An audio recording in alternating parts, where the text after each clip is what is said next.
وأن هذا صراطي مستقيما فاتبعوه ولا تتبعوا السبل فتفرق بكم عن سبيله ذلكم وصاكم به لعلكم تتقون. إن الحمد لله نحمده تعالى ونستعينه ونستغفره ونستهديه ونعوذ بالله من شرور أنفسنا ومن سيئات أعمالنا من يهده الله فلا مضل له ومن يضلل فلا هادي له وأشهد أن لا إله إلا الله وحده لا شريك له وأشهد أن محمدا عبده ورسوله. اللهم صل وسلم وزد وبارك على محمد وعلى آله وصحابته أجمعين. أما بعد، فإن أصدق الكلام كتاب الله وخير الهدي هدي محمد صلى الله عليه وسلم وشر الأمور محدثاتها وكل محدثة بدعة وكل بدعة ضلالة وكل ضلالة في النار. خوش يسكانم خوشك براب الرزكان بخوش حالم لحلقيكي نوي برنامي راسكرنوي چمككان ديمو خزمتي برستان سلامي خوال همولا يكتان بيو داواکارم لەخوای پەروەردگار بۆ خاتر ناوە جوانەکانی خۆی قسەکانمان بکاتە مایی خێر و بەرەکەت و ڕێگامان پێپیشاندا لەناو ئەم تاریکستانەی کە تێی کەوتین. موسڵمانەوە ڕێزەکان، ئێمە باسی پێناسەی بیدعەمان کرد لە حەڵقەکانی پێشووە و باسی ئەومان کرد کە ئەو بیدعەیەی کە پێغەمبەری خوا صلی الله عليه وسلم ذمي كردوا وأفرمي كل بدعة ضلالة وكل ضلالة في النار. ديارة همو بدعيك ك بيچواني بنمايك لبنما سركيكاني إسلام به بيچواني بنمايك به لبنما سركيكاني إسلام لعقيدة برباورة يان لعبادته برستشا يان لأخلاق الروشته ومسائل خلافيكاني بين زانيان كخوي تعالى خوي مجاري داوى خلافي تيابي واجتهاداتي تيابي كري او بري بدعنا كوي اگر شي لوانيه للاين لغوه للاين زمانواني ولوانيه بيبوتري بدعه بلام وكو اصطلاح زاراوا وكو اويك بلي كل بدعه ضلاله وهمو بدعيك يعني قمراية أو بتأكيد بري بدعي قمراي ناكوي. أمرو أويك بيم خوش عرساني بكم شتيكي زور گرنگه يعني أتواني بابتك بلين بابتك زور گرنگه وأما جمان بيكرد ك لحلقة بيشوا كأم حلقة بو عرساني بكين أيش مسألة حديثي هفتاودو فرقك أو حديثي ك زور كذبكاري هنا بشوازكي غلط وخوي لي أبيتا فرقي ناجية. طبعا همو فرقة كان آوان همو فرقة كان شتيكي تازنية ما بزانين بس أمرو خلقوا أكابل كل همو سردميكا همو فرقيكي حق وناحق زور بيجار ادعاء أو أكاك أو فرقي ناجية وباقي فرقة كاني تركة بيتشواني أو نيان وكو أو بيرناكنوا بري هفتاودو فرقة كأكنوا برو جهنم أجن هندي كس خوابنا من دهرواتي أجا يعني أوانا وكو كافر تماشانا يعني هفتاودو فرقة كجاء ما هندي مفاهيمي هلية أبي الراس بكرينوا بيشكي من أويك حزكم عرساني بكم كحديثي هفتاودو فرقة كبتشن رواياتك هاتوا بچن رواياتك هاتوا هنديكي عرزي برستانا كم كخويل راسيا حوت الروايات بلام من ببيت وانا اما جاب هنديكي كم ك چونك لمسألة رواياتك كان شاق سهي عندي العلماء اصلا حديثك هرب الصحيح نازانا ألين معقول نيو ناقن جو نابجيه كخوي تعالى بفرمي لقرآن واعتصموا بحبل الله جميعا ولا تفرقوا أمر بكاك إما تفريقنا كين ودز بقرين مبتي خواوة بلام لولا شوا بفرمي في غمراكي بفرمي أمتكم أبي بهفتاو سيفرقوا هروها لشويني كتراك خوي تعالى فرمي ولا تكونوا كالذين تفرقوا واختلفوا من بعد ما جاءتهم البينات وأولئك لهم عذاب عظيم وكو أواني بيشي خوتان مون يهود مسيح كانوا أواني بيشي أو كتفريقيان جاوازيان تيكود و دوای ئەوەی کە ڕوونکردنەوەی حەقیان بۆ ڕوون بوویەوە ئەوانە سزایەکی زۆر گەورە بە ئازاریان هەیە معقول نییە کە خوای تعالی داوامان لێ بکە وەک ئەوان نەبین بەڵام سەیرەکەی ئومەتی ئێمە لەوان زیاتر تەفریقەی تێ بکەوێت لە جیاتی ئەوان هەفتاد بوون بە هەفتا بەشۆ ئومەتی ئێمە بێ بە هەفتا و سێ بەشۆ ئەمە ئەڵێن معقول نییە و نابەجێ ئەمانە بەڵام طبعا کۆمەڵێکی تر لە عولەما ئەڵێن یعنی حەدیثی هەفتا و دوو فرقەکە وەکو حەدیث یعنی وەکو ئەوەی کە ئومەتی ئیسلام تەفریقەی تێ ئەکەوێ ئەوەندە کە وەکو ئومەتەکانی تر تەفریقەی تێ ئەکەوێ ئەوەندەی صحیحە وەکو بۆ نمونە محەممەد حەسەن دەدوو شانقیتی فەرموویەتی ئەڵێ ئەوەندە صحیحە بەڵام ئەوەی بڵێ هەمووی لە ئاگری جەهەنەمە ئیلایەکییان نەبێ ئەڵێ ئەویان هیچ ئەسڵێکی نییە و لە سنەتی پێغەمبەر صلی الله علیه وسلم بەڕاستی بە ئێمە نەگەیشتووە هەر ئەوەندە صحیحە کە ئومەتمان تەفریقەی تێ ئەکەوێ و بەڵگەشمان هەیە کە ئومەتمان تەفریقەی تێ ئەکەوێ بەڵگەی تریشمان هەیە حەدیثی تریشمان هەیە کە ڕاستە خوای تعالی ئەمری کردو فەرمانی کردووە کە ئێمە ئومەتی ئیسلام تەفریقە نەکەین بەڵام لە هەمان کاتیشە تەفریقە هەر ئەکەوێت و هەم بە بەڵگەی حەدیث کە پێغەمبەر صلی الله علیه وسلم داوای سێشتی لە خوای گەورە کرد خوای تعالی دوانی وڵام دانەوەیەکی وڵامی نەدایەوە ئەوەشی کە وڵامی نەدایەوە ئەوەیە کە تەفریقە نەکەوێتە ناو ئومەتی ئیسلام پێغەمبەر داوای کرد بەڵام خوای تعالی وڵامی نەدایەوە و بەعەمەلیش تەفریقە لە ناو ئەصحابەکانە دروست بووە و لە پاش ئەوانیش تەفریقە تا ئەمڕۆ هەر دروستە بێ یعنی کەوابوو تەفریقەکە هەیە و نابێ ئینکاری ئەوە بکەین کە تەفریقە نییە تەفریقە دروست بووە و ئەش بێت و بەردەوام ئەبێ بەڵام تێگەیشتن لەو حەدیثە یعنی ئێمە کێشەکەمان ئەوەیە ئەو فەرمایشتەی پێغەمبەر صلی الله علیه وسلم بە شێوازێک بەکار ناهێنرێت کە لە ڕاستیە شێوازی حەقیقی خۆی بێ پێغەمبەر تەنبیهمان بۆ ئەوەکە کە ئێمە تەفریقە نەکەین جیاوازی و دووبەرەکی نەکەین بەڵام نەیفەرمووە کە ئێمە بربینە یەکتری و خۆمان بە حەق بزانین و مقابلەکانمان بە نەحەق بزانین لەسەر مەسائلێکی ئیجتیهادی جاری وە هەشتەکان شتێکی ئیجتیهادیە کە خوا خۆی نەیبڕێتەوە نە لە قورئانە و لە حەدیثە مەسئلەکەی کۆتایی پێ نەهێناوە نەیبڕێتەوە بەڵام سەیرەکەی ئێمە لە ڕاستیە بە شێوازێکی نابەجێ ئەو حەدیثە بەکاردەهێنین بۆ خۆمان و بۆ مەسلحەتی خۆمان و مەسلحەتی گروپ و لایەنەکانی خۆمان جا ئەمە زۆر خەتەرە ئەمە دیاردەیەکی زۆر خەتەرە لە کۆنا هەبووە و بۆ تەمایی ئەوەی کە تەفریقە لە بینی مسلمانانە زیاتر و زیاتر ببێ و بگەتە حەدی کوشتار و ئەمڕۆژ عینەن بە هەمان شێوە ئەیبینینەوە شتەکانی پێش و دووبارە ئەبێتەوە التاریخ يعيد نفسه خوا پەنامەمدا المهم ئێمە ئەچینە سەر هەندێک لە ئەلفاظەکانی حەدیثەکە بەم لەفظانە هاتووە یەکێک لەوانە ئەڵێت افترقت اليهود على 71 فرقة واحدة في الجنة و70 في النار وافترقت النصارى على 72 فرقة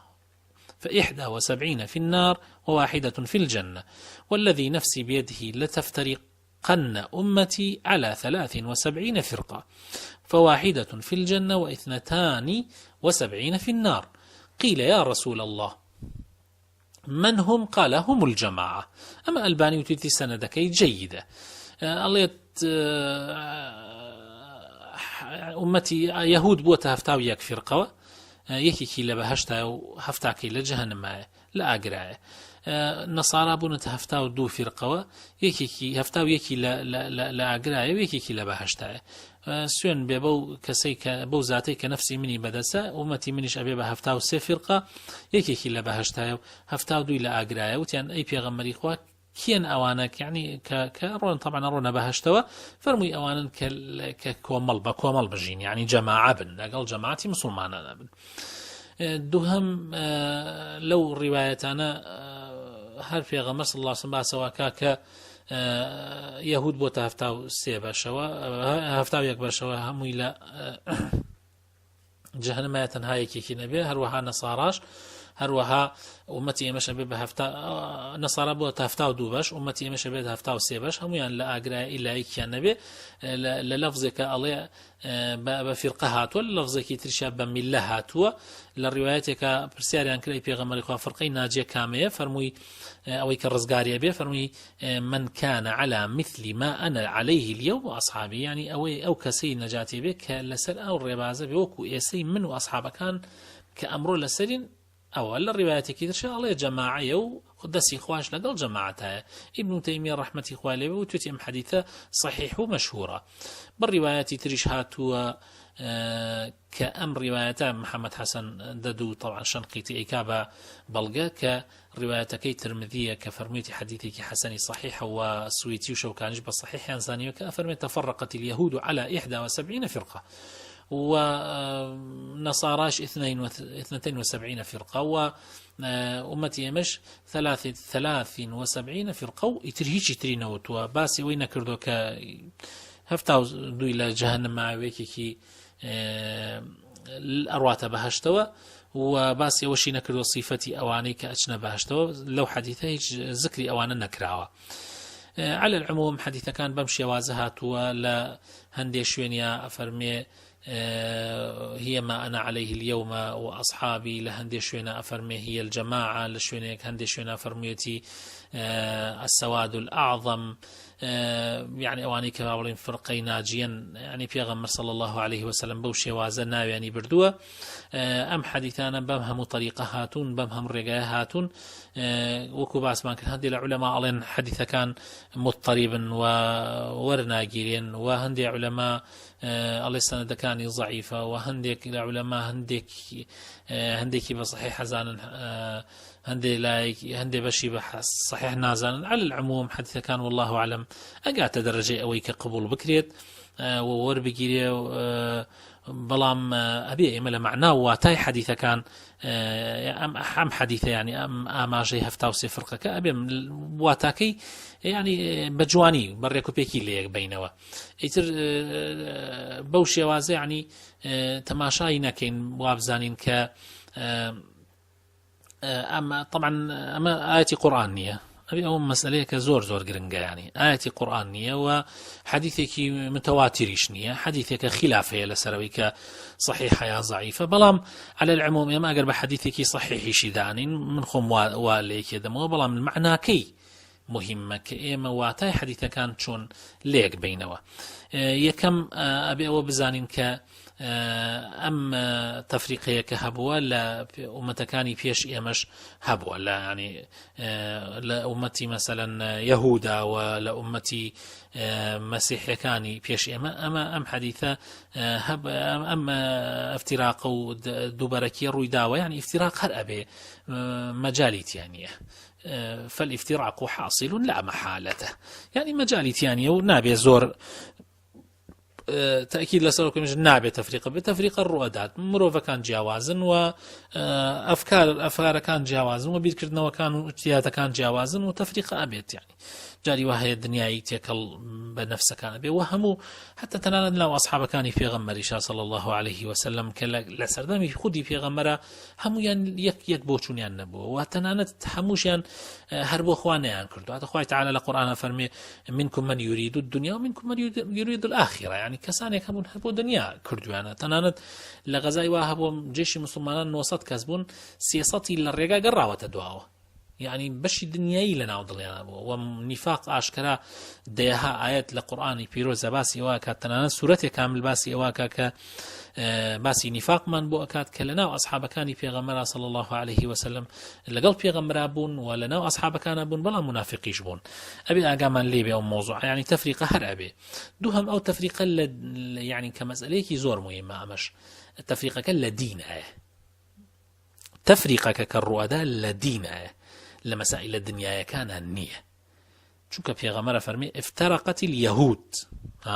وكدين افترقت النصارى وكدين يعني كوابود افتراقك لأصلي دينها لبنا ما سريك كان إسلامها أو في غمر أماجي في كان لبنا ما سريك كان إسلامها وأوانشي كتفريقك أكن لأمتي إسلاما يعني أمتي إسلام تفريقك يا أبي يعني تفريقك لنا وأمتي إسلام أبي نك بابلين لغير إسلام تفريقك لنا وأمتي إسلام أبي نك لغير إسلام يعني تفريقك لا خدي أمتي إسلام أمش زور مهمة وأبي أمش بزور بقرنجي تماشى بكين افترقت اليهود وافترقت النصارى يعني أو زور مهمة وطبعا أمتي إيمش افتراقي تيابين لعقيدة لا أصول كان عقيدة، لا أصول كان عبادة، لا أصول كان أخلاقه. سهم أو افتراقي يعني خالق مش خالقي مهمة أو افتراق لكات في غمرة صلى الله عليه وسلم افتراقك بوشي وازنه في غمرة فالمسة تفترق يعني لداهت ولا باش وفاتي في غمر صلى الله عليه وسلم بالفعل لباش وفاتي في غمر تفريق الرويدا فرقي خوارج دروز بو باشان فرقة كاني ترج دروز بون أواني كبيدابون أو مرجئية أو روافض مثلا شيعية أو معتزلية يعني أو قدرية كان يعني أمانة همو لباش پیغمبر صلى الله عليه وسلم دروز بون وحتى قيامتش فرقة دروز أبي وجوازي دروز أبي أو فرقاني كبيغمبر آما جي بيكا هفتاوسي فرقة لسر مسائل سياسي ودنياي أمانة النية يعني مسائل كبيوندي بأصول كان دين وتطبيق كردني دين والنبي يعني أجر مسائل كان أجر أو خلافة كالنيواني مسلماننا هي لبنا ما سركي كان إسلام نبي كوابو بري أمنا كويت يعني هر كاتي فرقيك دروز ببه لسر مسائل إداري يعني جوازيك دروز بين الله مسلماننا لسر مسائل إداري يعني لسر مسائل سياسي بلام أو كوملا لبنما سركي كان إسلام لا ندابين لا عقيدة لا عبادتنا لا أخلاقه هيك كشيك نية أو جوازيه دروستو ناشرعين دروستو شرعية جوازيه ناشرعي نية يعني وكو اجتهادي فقهي وايا وكو علماء شون مذهبي شافعي ومذهبي حنفي ومذهبي حنفي ومالكي وشافعي وحنبلي عينا يعني اختلافك لو شوازيه كوابو مسائل السياسية كان نابيت يقل بدين بكره يعني لبروي كابرا يعني أيبين الله مسلماننا هندي جار هي هندي كسي استغلالي أم مسائلنا كاتبو يارمتي دريد صلاة داران وكار بدستان وإيمش يعني بهوي أو يكتري تبديع بكن ويكتري تفسيق أو مسألة كزور خطر أبي آقامان ليبي أيني بيروز الإسلام أيني كي زور آسانة ظاهرة كانوا روكشكاني قرآن وسنة هنا يعني أين إسلام هاتوا بو عوامي خلق بو خوانوار ونخوانوار هر كسيك بو هي لم أين تيبقى وبو هي يعني حتى تشنيك بابلين كسيكي مثقفيش نبي بو هي لأين كتيبقى كوابو مرجنية يعني العقائد كان إسلام يعني أحكام كان إسلام واقول كينوا بشوازك فلسفيانة بوي بروين ووابزانين هر كسيك بو شوازة بوي بروا أو إكتر وكبلي مسلمانك دروسته وهر كسيك بو شوازة بوي نرى مسلمانك نادروسته نعوذ بالله أو خوي بوخوي هنغايوك بو أويك لا دي لبنا ما سرك كان إسلام أيني بيروز إسلام أينكي زور بسيطة وزور آسانة وبو عوامي خلقاته يعني كابرايكي عوام بوهي لأيني بيروز إسلام تيبقى وتطبيقي بك وزور مسلمان نجل همو سرد مكانه يعني عواما بويا للروايات لهندي الروايات يم حديثة كهاتوا فرقي ناجية أوانا كسواد الأعظم يعني زوريني مسلمان جمهوري مسلمان يا لهندي الروايات كان بجماعة هاتوا أبي أقامانش لو ببي كقول بونا وزيادة الروي كردن للي يقدانوي آية كان وحديثة كان يعني أخوي بخوي سرتايك أبو أوي لادي للرقاك هو فرقة دروز ببه مجاوزيكي دروز ببه أم جاء أو فرقانش هموي وكو باسم كرد يعني فرقيكي مسلمانا أو فرقانا هر همو مقر لبنمايكي لبنما سركي كان بشيوازك لابدن كبر وكفر بيان با اجينا هميان مسلمان وهميان لاخير شادين والناو ما دام لبازني اسلام درنچون هميان با بچنا جهنم شوا يعني خو احتمال هي او فرقانه برونه با جهنم او احتمال شي خواليان خوش ببي هندي لو فرقانه يعني لواني خواليان خوش ببي بينو بهشت يعني هبيان خطبهاش بي او سزان بدا بلام خوان مستحقي سزان أواني كلا أصول بنما سريك كان إسلامنا عندها مستحقي سزان بلام لواني خواش ليان خوش ببين نين خاطر جهنم يا هندي كان نخاطر جهنم يان لواني فرقي لنا أو فرقانا كساني كبن مستحقي جهنم ببن بلام خوانيان خاطر جهنم أما احتمال هي أجر خواي جورج بيان خاطر جهنمي شوا لەوانەیە لە کۆتاییە خوای تەعالا لە ئەخیرا خوای تەعالا هیچ کەسێ لە جەهەنەما نایەلێ ئەگەر مسقالە زەڕێ ئیمان لە دڵیا بێ کەوا بوو ئەو فیرقانە کافر نین، ئەو فرقانە مسلمانن و لە ئەخیرا دێنەوە بەهەشت. و ئەو فیرقەش کە ئێمە باسیەکەین کە ئەڵین فیرقەیەکە ڕاتە بەهەشت و باقی 72 ڕاتە جەهەنەمەوە، فیرقەکە کە ئەچێتە بەهەشتەوە زۆرینەی مسلمانانە، یعنی لە 190 بان مسلمانان بەر ئەو فیرقە ئەکەون. ئەو 72 فیرقەیە کەمترینی مسلمانانن، یعنی لە 110 کەمتریشن. ئەمەش زۆر زۆر مهمە. یعنی ئەمەوە کاتێ زۆر جارە و حەدیثە ئەخوێنێتەوە هەڵە خۆمان و ترس ئەمانگرێ باوکە ڕۆ 72 بەش لە مسلمانان چێتە جەهەنەمەوە. نا، ئەو 72 بەشە کۆمەڵێکی کەمن، بە هەر هەمویان و کۆمەڵێکی کەم من کە لایەنداوە لە بنەما سەرەکیەکانی ئیسلام، لە جەماعی مسلمانان، لە زۆرینە و لە جمهوری مسلمانان. بەڵام زۆرینەی زۆری مسلمانان لەوانن کە یەکسەر ئەچنە بەهەشتەوە لەسەر ڕێگا ڕاستەکەن. ئێمە بۆ ئەوەی بزانین کە ئێمە لە ئەهلی حەقین یا لە ئەهلی ئینشاء الله لەوانین کە خوای گەورە لێمان خۆشە بێ ڕاستە و خۆ یان نعوذ بالله بەری ئەوانە کەین کە لە 72 فیرقەکەن. مەسئلەیەک دوو مەسئلەی زۆر گرنگ هەیە. یەکەمیان ئەبێ ئێمە ئیسلام وا تێبگەین کە ئاینی پیرۆزی ئیسلام یەک ئاینە و نابێت تەفریقە و جیاوازی و دووبەرەکی تیا ببێت لەسەر هیچ ئەساسێک لە ئەساسەکان، نە ئەساسی مەذهبی، نە ئەساسی قەومی، نە ئەساسی تایفەیی. ئەبێ ئیسلام بە یەک ئاین بزانین. کەوابوو ئەگەر ئێمە ئیسلاممان بە یەک ئاین زانی، یعنی وتمان ئیسلام یەک منهەجە، تەفریقە لەسەر هیچ ئەساسێک لەو ئەساسانە تەفریقەمان دروست نەکرد و خۆمان بە بەشێک لە ئومەتی ئیسلام زانی، ئەو کاتە ئەوە صیفەتی یەکەممان لەو صیفەتەی کە ئینشاء الله دەرمان ئەکات لە ئۆکو بڵێ لە ڕیزی ئەو 72 فیرقەیە، ئەوە صیفەتی یەکەممان تێ. صیفەتی دووهەم نابێت زۆر وەکو بڵێ نەزیادە ڕەوی بکەین لە وەرگرتنی منهەجی ئیسلامە، نەشل ڕەویش، یعنی وەسەطیەت. ئەو وەسەطیەتە ئاینی پیرۆزی ئیسلام ئاینی وەسەطە، وكذلك جعلناكم أمة وسطا، يعني ئاینی مام ناوەندیە کەوابوو هەر زیادە ڕەویەک لەو منهەجە نعوذ بالله بەرەو گومڕایەچێ و هەر شر ڕەویەکیش بەرەو گومڕایەچێ. زۆرینەی ئەو فیرقانەی کە دروست بوون یان زیادە ڕەویان کردووە یان شل ڕەویان کردووە. کەوابوو ئەبێ ئێمە هەوڵ دەین لە ڕێگا ڕاستەقینەکەی ئیسلام لا نەدەین. زۆر گرنگە لە ڕێگا ڕاستەقینەکە لا نەدەین و لە بنەما سەرەکیەکانی ئیسلام لا نەدەین بە هیچ شێوازێک. بەڵام لە ئیجتیهاداتە، لە مەسائلە خلافیەکانە کە خوا و پێغەمبەری خوا صلی الله علیه و سلم لە فروعیانی لە مەسائلە ئیجتیهادیەکانە احتیمال هەیە جیاوازی دروست بێت لە ناو مسلمانانە و ئەو جیاوازیشی کە دروست ئەبێ لەو جیاوازیانە نییە کە ئینسان ئەباتە جەهەنەمەوە و بەری 72 فیرقەکەی ئەخا.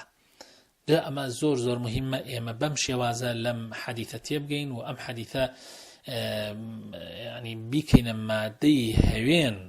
بۆ یەکگرتنەوەی مسلمانان و بۆ ئەو مسلمانان بیکەینە سەبەبی بۆ هۆکارێک کە مسلمانان تەفریقیان تێنەکەوێت، نەوەک نەعوذ بالله ئەم حەدیثە بکەینە هۆکارێک بۆ ئەوەی تەفریقە دروست بێن لەناو مسلمانانە. یعنی چۆن ئەیکەینە مایە هەوێنێ بۆ ئەوەی تەفریقە دروست نەبێ؟ یعنی دائما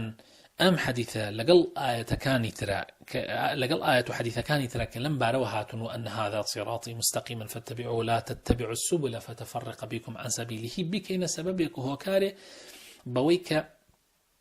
مسلمانان وریاکەینەوە کە لە ڕێگا ڕاستەکە و مام ناوەندێکە و ڕێگا حەقەکە مسلمانان لا نەدەن لە بنەما سەرەکیەکانی ئیسلام، لە عەقیدە و لە بیر و باوەڕ، لە عیبادەت و پەرستشە، لە ئەخلاق و ڕەوشتە لا نەدەن، نە زیادە ڕەوی بکەن نە شل ڕەوی بکەن. بە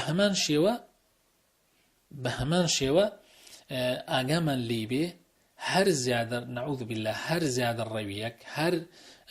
تند ڕەویەک کاتێ بینیمان یەکسەر یەکتری ئاگادارکەینەوە کە ئەوە خەتەرە و ئەوە لەوانەیە سەرمان بکێشێ بەرەو تەفریقەیەکی زیاتر، بەرەو لادانێکی زیاتر، زوو یەکتری ئاگادارکەینەوە و یەکتری وریاکەینەوە. یعنی ئەمە زۆر مهمە ئێمە بەو شێوازە لەم حەدیثانە تێبگەین کە لەگەڵ ئاەتەکان و لەگەڵ ئەحادیث و ئاەتەکان و ئەحادیثەکانی ترە کۆی کەینەوە بتوانین بە مەجموعی ئەو بەڵگانە لەم حەدیثە تێبگەین. ئەگینا ئەگەر ئەم حەدیثە بەو شێوازە لی تێبگەین وەکو هەندێک کەس هینەکات، ینی وا لێکێداتەوە کە هەر کەسێ لەسەر خۆی بۆ خۆی دانیشتۆ ڕێڕەوێکی داناوە بەرنامەیەکی داناوە ئوسوول و بنەمایلێکی داناوە جگەل لەو ئوسوول و بنەمایانەی کە ئاینی پیرۆزی ئیسلام دایناوە بۆ نمونە هاتووە بنەمایلێکی داناوە ئەڵێ هەر کەسێ ناوی خۆی بنایانی حیزبێکی سیاسی بکاتەوە ئیتر خۆی بۆ خۆی معنای وایە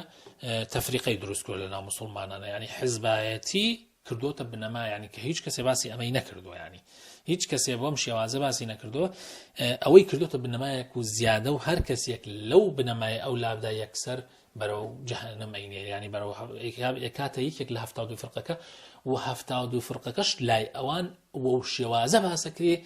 کە وەکو بڵێ نەعوذ بالله هاتایی لە جەهەنەمایە و ینی وەکوات تەسەورێک دروستەکەن لە دڵی هەندێک کەسە کە کافر بن نەعوذ بالله جا ئێمە نابێ ئاواتیە بگەین ئێمە ئەبێت ئەحادیثەکانی پێغەمبەر صلی الله علیه وسلم کە هاتووە لەم بارانەوە واتیە بگەین کە ئەمە بۆ وریاکردنەوەیە بۆ ئاگادارکردنەوەمانە بۆ ئەوەی لە ڕێڕەوە ڕاستەقینەکە لا نەدەین لە منهەجە ئەسڵەکە لا نەدەین داواکارم خوای گەورە بۆ خاتر ناوە جوانەکانی خۆی بۆ خاتر ئیسمی عەظەمی خۆی فەهم و تێگەیشتنمان فراوانتر بکات و هیدایەتێکی وامان بە کە هەموو ئاەتێک هەموو ئەحادیثێک لە ئەحادیثەکانی پێغەمبەر صلی الله عليه وسلم وەکو خۆی لێی تێبگەین وەکو خۆی لێی تێبگەین نەعوذ بالله بە شێوازێک لێی تێنەگەین کە بەرەو گومڕایی بمانوە بەرەو خراپە بمانوە یا ڕەبی خوایە تەفریق و دووبەرەکی لە نێوانی مسلمانانە لادەی نەیتێڵی یا ڕەبی خوایە بۆ خاتر ناوە جوانەکانی خۆت بۆ خاتر ئیسمی عەظەمی خۆت خۆشی و بەرەکەت بخەیتە وڵاتمانەوە و ئاڵای ئیسلام هەردەم شەکاوە بێ لەناو وڵاتانی ئیسلامە بەتایبەتی وڵاتی ئێمە سبحان ربك رب العزة عما يصفون وسلام على المرسلين والحمد لله رب العالمين